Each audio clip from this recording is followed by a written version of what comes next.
Pompeii or Herculaneum? Which should you visit? Let's find out together. I'm standing under the watchful eye of Mount Vesuvius. This volcano is famous for one of the most dramatic events in ancient history. In the year AD 79, it erupted with incredible force, burying two thriving Roman towns, Pompeii and Herculaneum.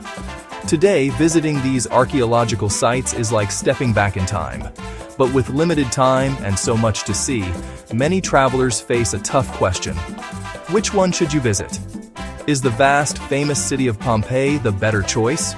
Or does the smaller, remarkably preserved town of Herculaneum offer a more rewarding experience? That's exactly what we're here to figure out together. In this video, we're going to dive deep into a friendly comparison of these two incredible places. We'll start with a little history and explore how the same volcanic eruption preserved them in very different ways. Then, we'll take a virtual walk through each site. We'll explore the sprawling streets of Pompeii, seeing its grand public buildings and famous plaster casts. After that, we'll wander through the intimate lanes of Herculaneum, where you can still see original wooden beams and two-story homes. We'll cover everything you need to know to make the best choice for your own trip to this fascinating corner of Italy. To help you plan your visit, we'll also have a chapter dedicated to practical tips and frequently asked questions. We'll look at the pros and cons of each site, from crowd sizes to how much walking is involved. I'll answer common questions like, can you visit both Pompeii and Herculaneum in a single day? And what's the best time of year to come? We'll bust a few myths along the way too. And for all you detail-oriented travelers, keep an eye on the bottom of your screen, where we'll have helpful captions with extra facts and tips throughout the video. By the end of our time together, you'll have a clear understanding of what makes each of these ancient towns unique. My goal is to give you all the information you need to decide which one, or perhaps both, belongs on your travel itinerary. Whether you're a history buff, a curious traveler, or just planning an unforgettable day trip from Naples or the Amalfi Coast. So, get your notebook ready. At the end, I'll be asking you to share in the comments which site you think is the winner. Let's get started on our journey back to the Roman Empire. Life before the volcano. Two bustling Roman towns. Before their end, both thrived. Each had distinct character. Pompeii was larger, busier, business-minded. About 11,000 people, trade and farming hub, wide stone streets, cart ruts etched deep, grand public spaces, especially the Forum.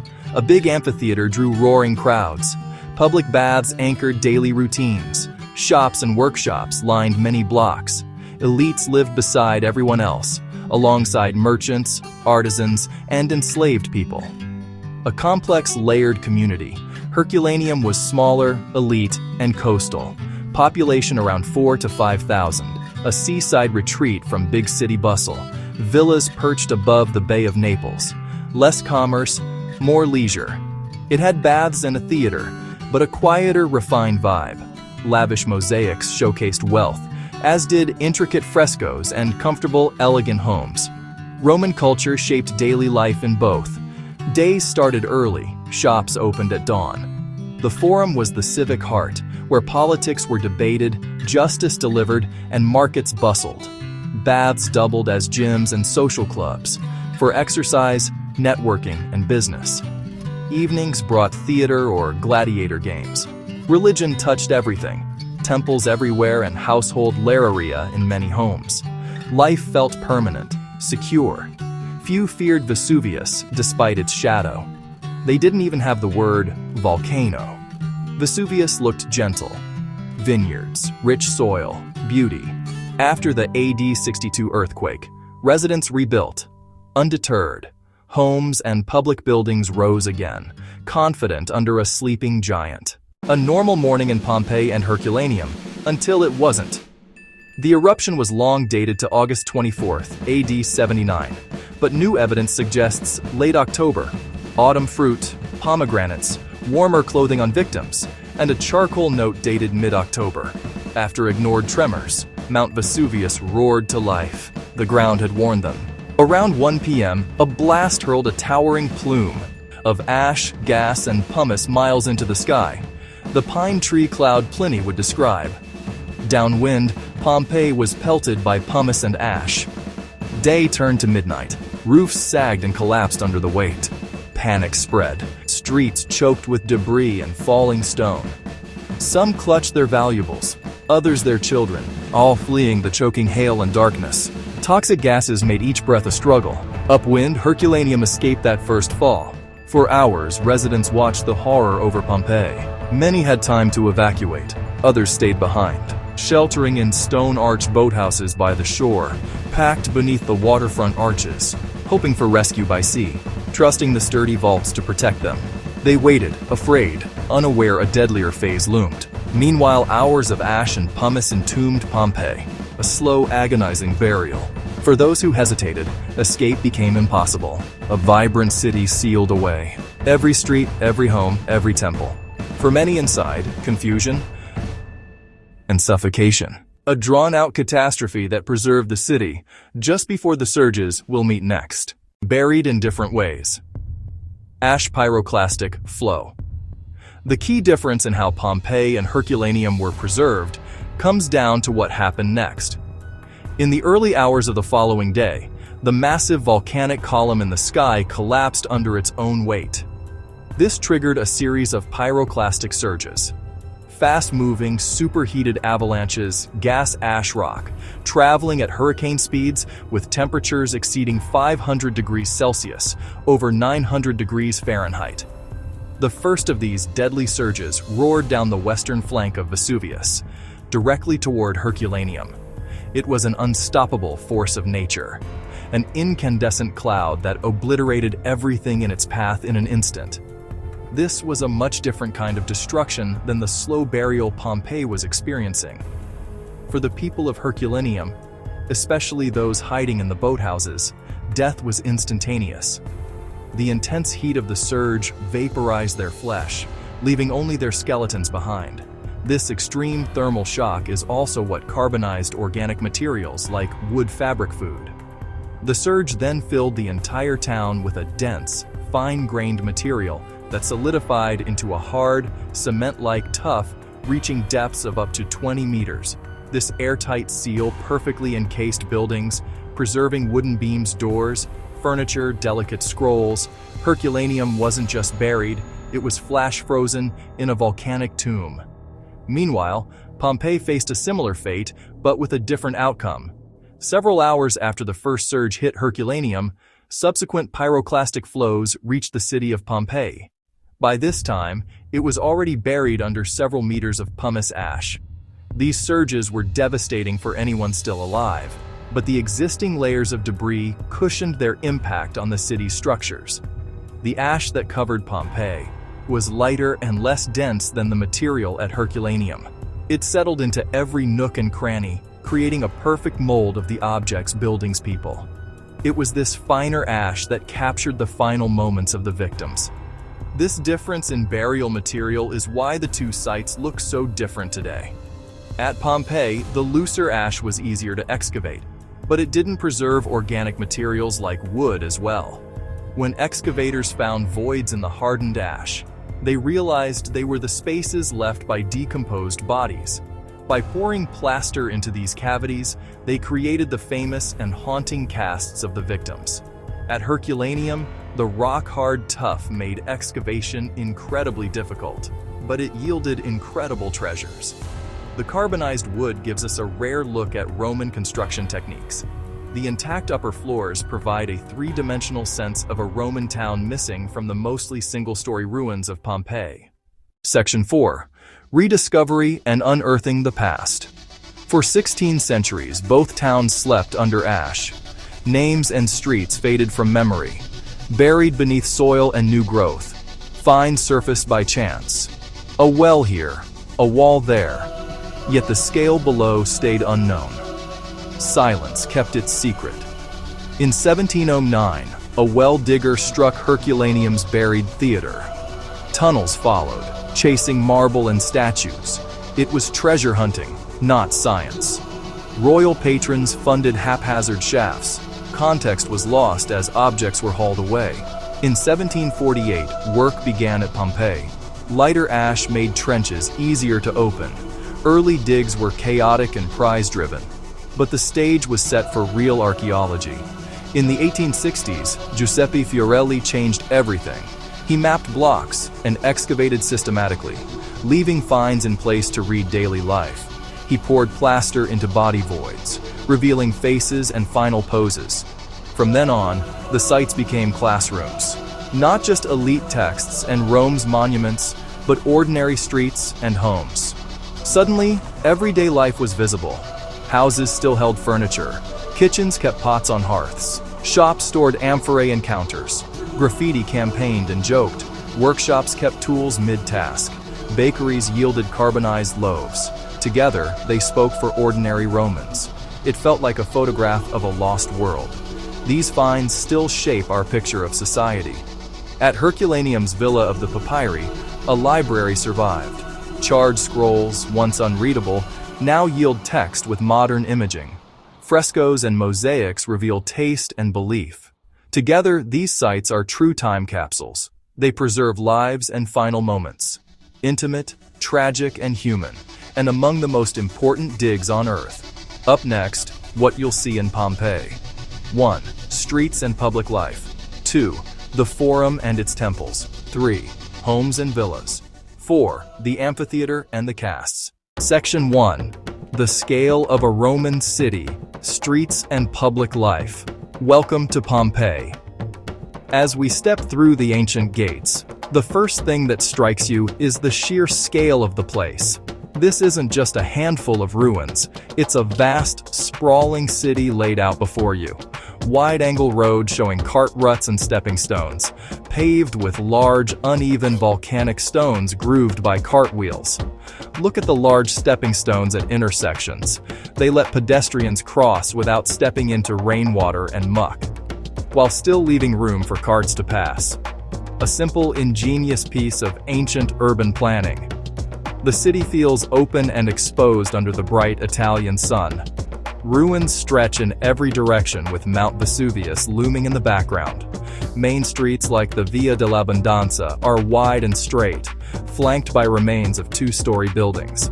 Imagine the streets bustling, shopkeepers calling out to customers, politicians heading to the Forum, the general hum of a busy commercial center. Unlike intimate Herculaneum, Pompeii feels like a large Roman metropolis. Pompeii is a city of public life, designed for people to gather, do business, and socialize. You'll pass countless tabernae, wide openings facing the street, grooves for wooden shutters, stone counters at the front, large clay jars, dolia set into counters, thermopolia serving hot food and drinks, the fast food of their day.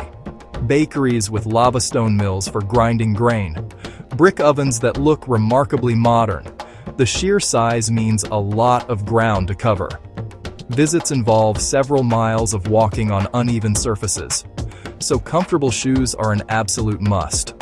Signage helps you navigate the major sites, but the joy is getting a little lost.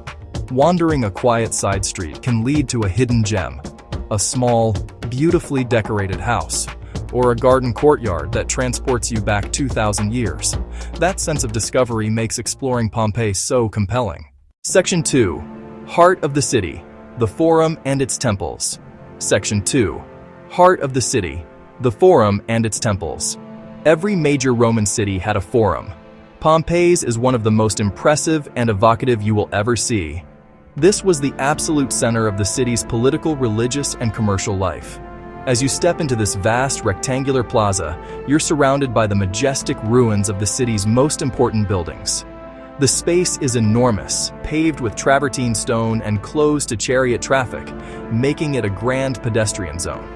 At the northern end stands the imposing ruin of the Temple of Jupiter, perfectly framed by the silhouette of Vesuvius in the distance. It's a powerful and iconic view.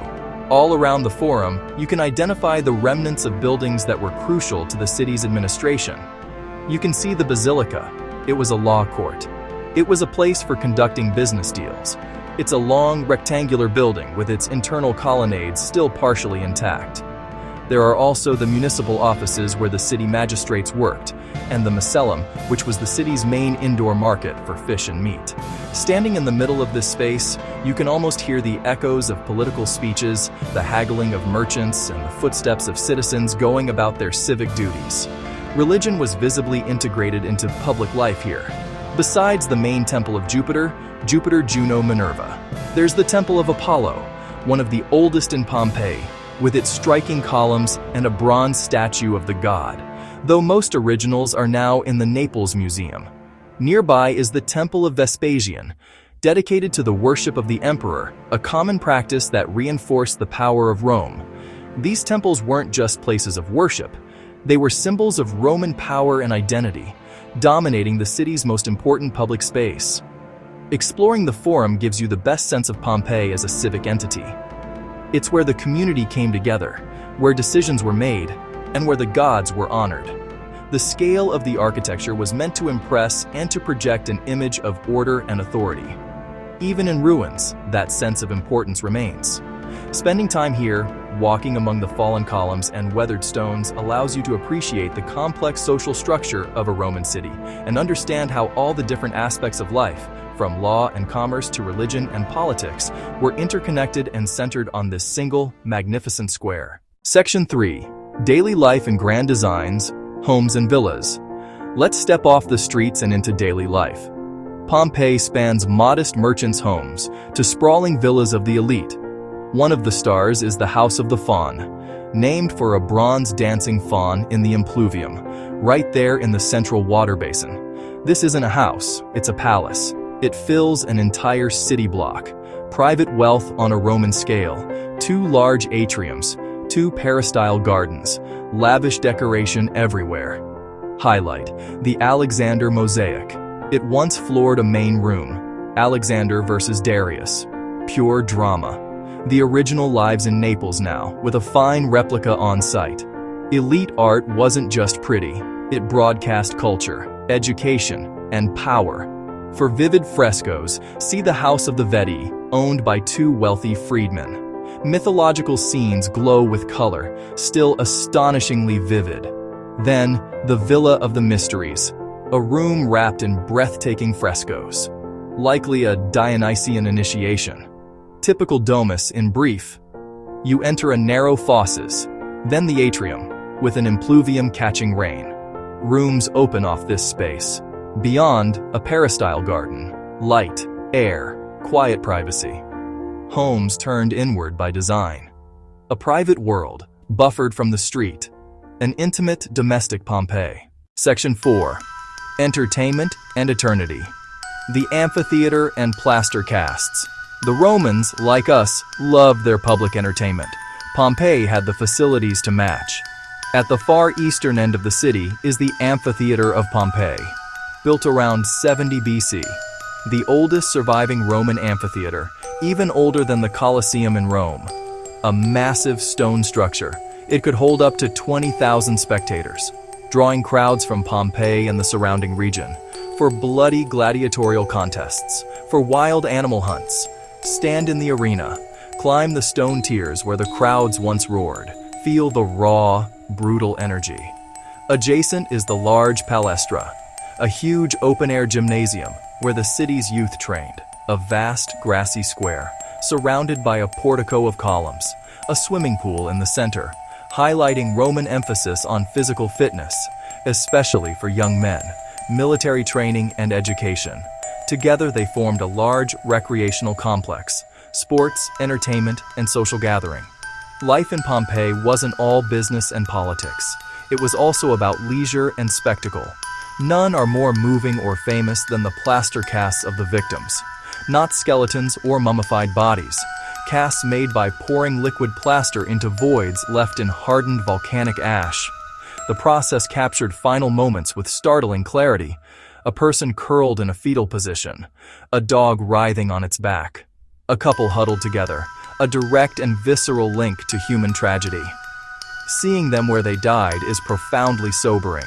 These casts are found throughout the site, including the Garden of the Fugitives, where 13 individuals were found together, seemingly trying to escape. A powerful memorial transforming ruins into a human story.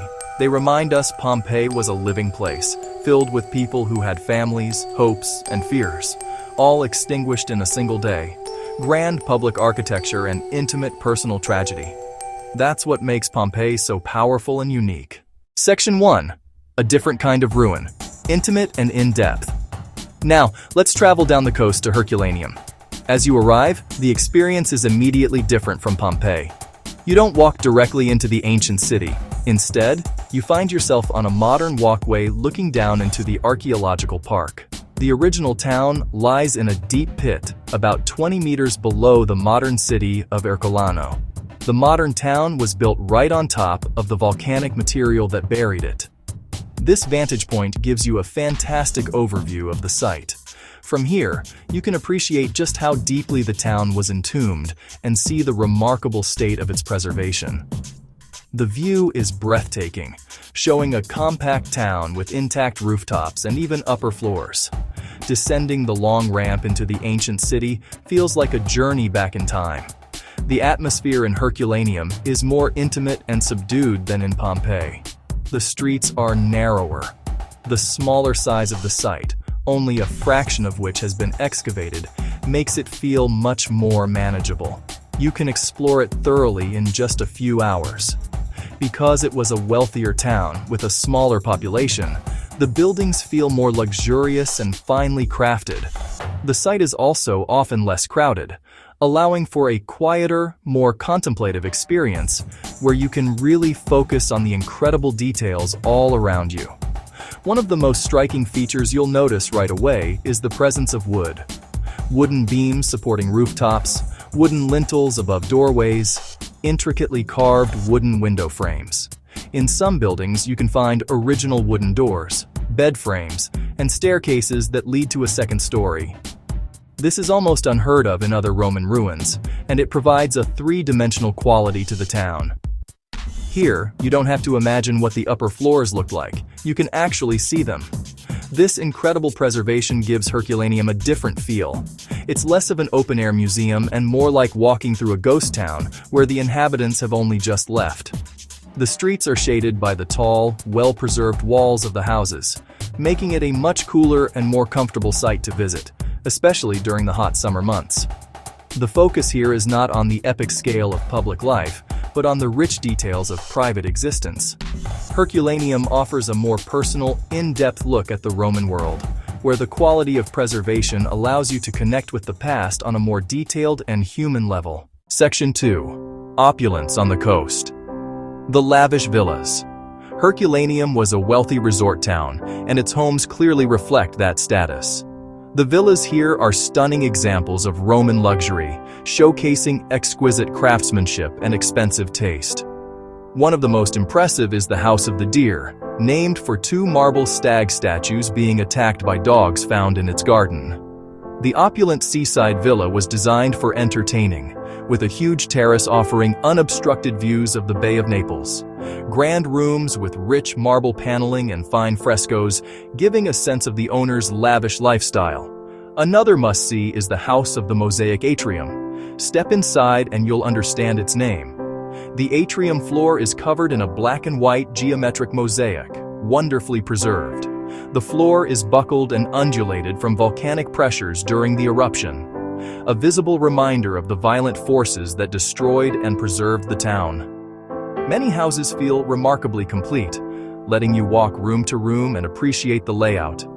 The artistic detail throughout Herculaneum is extraordinary. Many frescoes remain in place, colors still vibrant after 2 millennia. Mythological scenes, architectural fantasies, still lifes.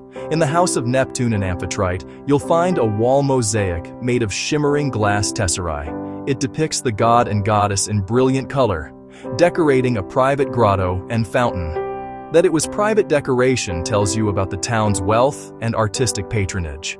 Beyond individual homes, visit the central baths, or Termae Centrali. The baths are well preserved and separated into sections for men and women. Changing rooms: warm room, tepidarium; hot room, caldarium. See intact vaulted ceilings and fragments of delicate stucco decoration. The baths show daily Roman social rituals, hygiene, health, socializing. Seeing these spaces complete helps you understand their function and importance compared to more skeletal remains elsewhere. Section 3. Everyday objects, extraordinary preservation. What truly sets Herculaneum apart is the survival of organic materials and everyday objects that simply did not last at Pompeii. The pyroclastic flow that buried the town, carbonized wood cloth, and even food, preserving them for archaeologists to find. This means that when you explore the houses, you are seeing them with a level of detail that is unparalleled. In the House of the Wooden Partition, for example, you can see a beautifully preserved folding wooden screen that was used to separate the atrium from the next room. It still has its original bronze lamp holders attached. It's a fragile, intimate object that survived a volcanic apocalypse. This incredible preservation extends to furniture and household items. Archaeologists have found carbonized wooden beds, chests, and small tables, giving us a rare look at the furnishings of a Roman home. In one shop, they even found wooden presses for clothing. In kitchens, you can still see pots and pans left on the hearth. They even found preserved food items, including loaves of bread, nuts, and eggs, which provide invaluable information about the Roman diet.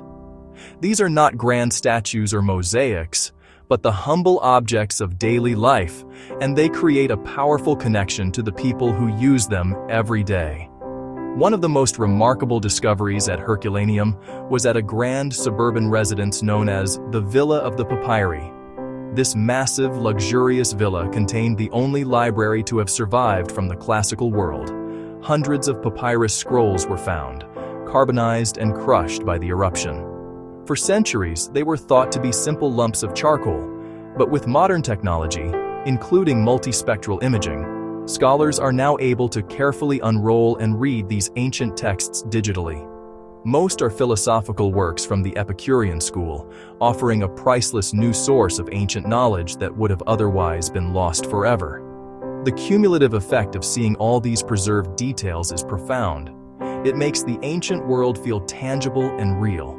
When you see a wooden staircase leading to an upper floor or a piece of fishing net in a shop, it collapses the distance of 2,000 years. It helps you imagine the residents not as abstract historical figures, but as real people living their lives, cooking their meals and reading their books. Pompeii shows you the structure of a Roman city, but Herculaneum shows you the texture of Roman life, down to the very grain of the wood in their furniture. Section 4. The skeletons at the shore. A tragic end. For many years, archaeologists believed that, unlike Pompeii, most of Herculaneum's residents had escaped. Excavations within the town had revealed very few human remains. It was a comforting thought. The town's smaller population and proximity to the sea could have let them flee.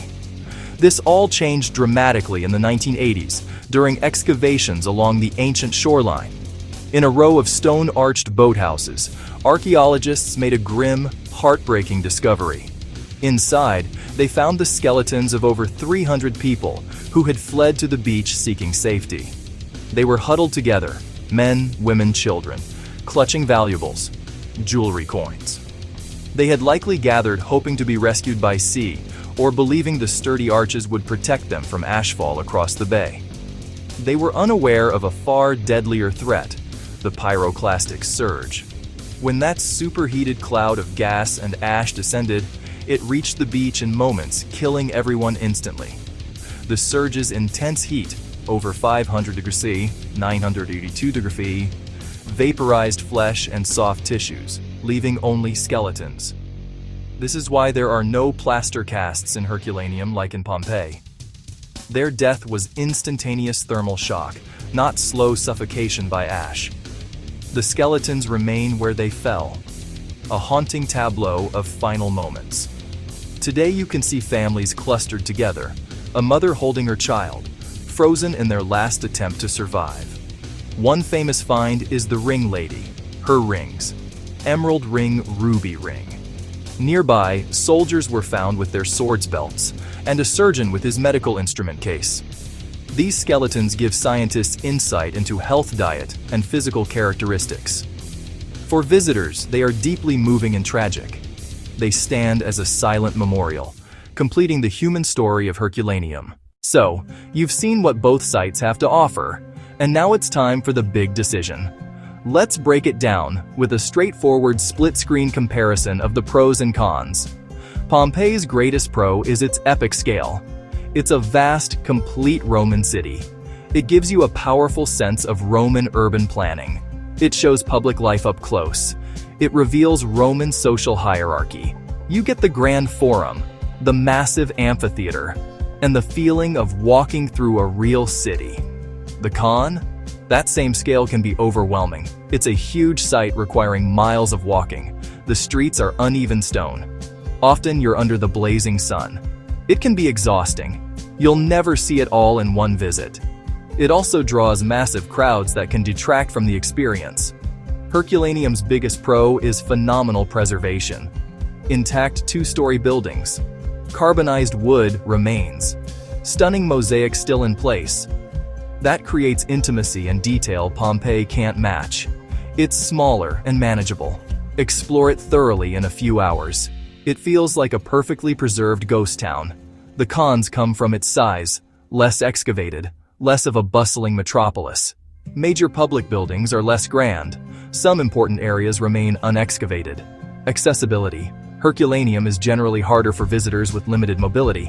The entrance has a long, steep ramp down into the pit. Its ancient streets are uneven too. Pompeii, by contrast, is relatively flat and has some designated accessible routes, but those routes only cover a small portion of the site. Cost. Tickets are similarly priced. Check online. Combination tickets can offer better value. Both sites offer audio guides for an extra fee. Audio guides are great if you want to explore at your own pace with context. Ultimately, it comes down to what you want. Want to be awestruck by size and scope? Want to see iconic plaster casts? Choose Pompeii. It delivers that big wow of a lost world on a grand scale. Want fine details of Roman life?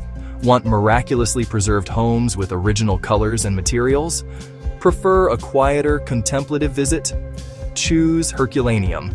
It offers a personal, profound connection, texture and artistry up close. Getting the logistics right can make or break your visit to these incredible sites. First, let's talk about the best time of year to go. The summer months, from June to August, are the most popular, but they are also incredibly hot and crowded. Walking around the exposed ruins of Pompeii under the midday August sun can be brutal. I'd recommend visiting during the shoulder seasons, April to early June, September, and October. The weather is much more pleasant for walking. The crowds are thinner, and the light is beautiful for photography. The eruption itself happened in the autumn, so visiting then feels historically appropriate too. Next up, tickets. My number one tip is to buy your tickets online in advance. This lets you skip the often very long ticket lines at the entrance. You can buy them from the official website or through reputable third-party vendors. Check the official opening hours. They can vary by season. Always be aware of the last entry time, usually 90 minutes before closing. Having your ticket on your phone or printed out means you can walk straight to the entrance. Now, should you visit with a guide or go it alone? For a site as vast and complex as Pompeii, I strongly recommend hiring a licensed guide or joining a small group tour. A good guide will bring the ruins to life. They'll navigate you efficiently to the most important highlights. They'll share stories and historical context you would otherwise miss. They can tailor the tour to your interests and help you make sense of the endless stones and walls. For the smaller, more self-contained Herculaneum, it's easier to manage on your own with an audio guide or a good guidebook. However, a guide here can still reveal hidden details and enrich your understanding immensely. Regardless of how you visit, come prepared. Comfortable, sturdy walking shoes are non-negotiable. The ancient stone roads are uneven and hard on the feet. Bring plenty of water, especially in the warmer months, as there are limited places to refill your bottle inside. Sunscreen, a hat, and sunglasses are also essential, as there is very little shade in Pompeii. Herculaneum offers a bit more shade due to its taller, intact buildings. There are cafes and restrooms available at both sites, but they are located near the entrances, so plan your route accordingly. A little preparation goes a long way in ensuring a fantastic visit. Just, be ready. This is one of the most common questions travelers ask, and the answer is yes, you absolutely can visit both Pompeii and Herculaneum in one day, but it requires some strategic planning and an early start. It will be a long, tiring, history-packed day, but it's incredibly rewarding. You get to directly compare the two sites and their unique stories of preservation. To pull it off, you need to be efficient with your time and transportation. My advice: start your day as early as possible. Aim to be at the entrance when it opens to beat the crowds in midday heat. I recommend starting with Pompeii. Pompeii is larger and more physically demanding, so tackle it in the morning when you have the most energy. Plan to spend about 3 to 4 hours there. Key Pompeii highlights: the Forum, a few key villas, the amphitheater, and the plaster casts. Especially if you go with a guide who can lead you efficiently. Trying to see everything is impossible. Focus on a curated must-see list. After Pompeii, grab a quick lunch at one of the cafes near the exit. Getting between the two sites is easier than you'd think, thanks to the Circumvesuviana train line. The Pompeii station you want is Pompeii Scavi, Via dei Misteri, right outside the main entrance. From there, it's a short train ride of about 15 to 20 minutes to Herculano Scavi. From the Herculano station, it's a pleasant 10-minute walk straight down the main street to the site's entrance. Trains run frequently, but check the schedule and be mindful of your belongings as they can get crowded. Herculaneum in the afternoon is a much more manageable experience. Plan on spending about 2 to 2.5 hours here. Explore the compact site, lavish villas, baths, and the haunting boathouses on the ancient shoreline. You'll likely find it less crowded in the afternoon as well. By visiting Herculaneum second, you end the day with finer, more intricate details of Roman life. That provides a wonderful contrast to the grand scale of Pompeii. It's a full-on day, but one that will leave you with an unforgettable, comprehensive picture of life in the shadow of Vesuvius. Finally, let's clear up some common myths and answer a few more frequently asked questions. A big one is about the famous plaster casts of Pompeii. Are they real bodies? The answer is no. The casts are plaster molds of the empty spaces left in the hardened volcanic ash after the victims' bodies decomposed. The ash created a perfect cavity that preserved their final posture and even the folds of their clothing. So while you are not seeing the actual remains, you are seeing a direct, three-dimensional outline of a person at the exact moment of their death, arguably even more haunting. Another common question: were both towns wealthy? While both had wealthy residents, their economic bases were different. Pompeii was a bustling commercial hub with a diverse economy that included agriculture, trade, manufacturing. It had a mix of social classes, from the super rich to merchants, artisans, and a large population of enslaved people. Herculaneum was a sleepy, affluent resort town, its wealth concentrated in elite seaside villas. You can see this difference in the ruins. Pompeii is full of shops and workshops, while Herculaneum is dominated by opulent residential architecture.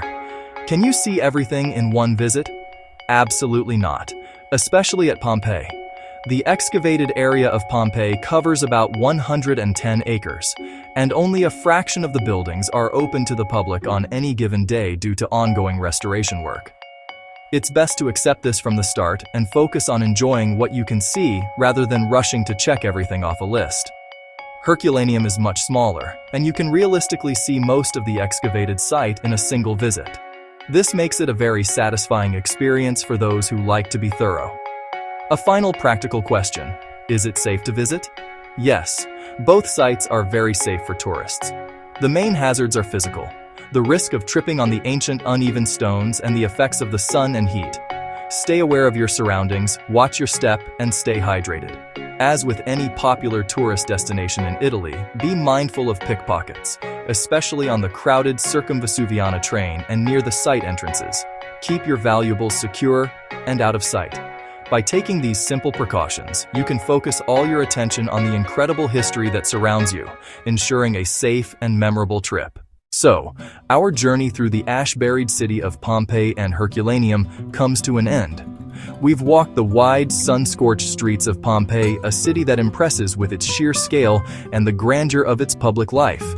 stand in a massive amphitheater, explore the political heart of a Roman city in the Forum, and feel the immense scope of a society frozen in time. Then, we descended into the intimate, well-preserved world of Herculaneum, a town that captivates with incredible detail. Touch carbonized wooden beams, admire vibrant mosaics inside lavish homes, see the very skeletons of those who perished, offering a poignant and personal connection to the past.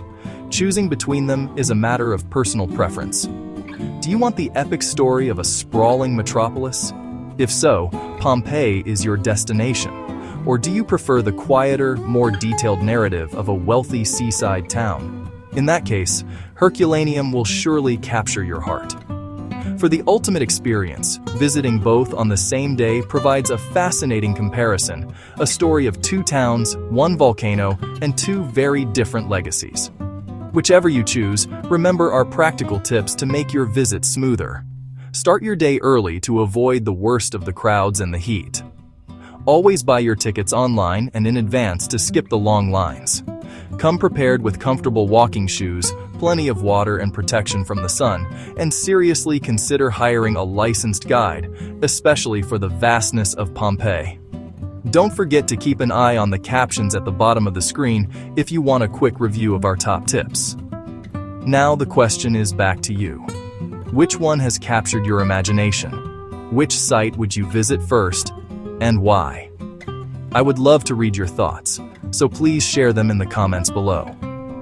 Your perspective helps other travelers make their own decisions. Thank you for joining me on this journey back in time. I'm Rick Steves. Until next time, keep on traveling.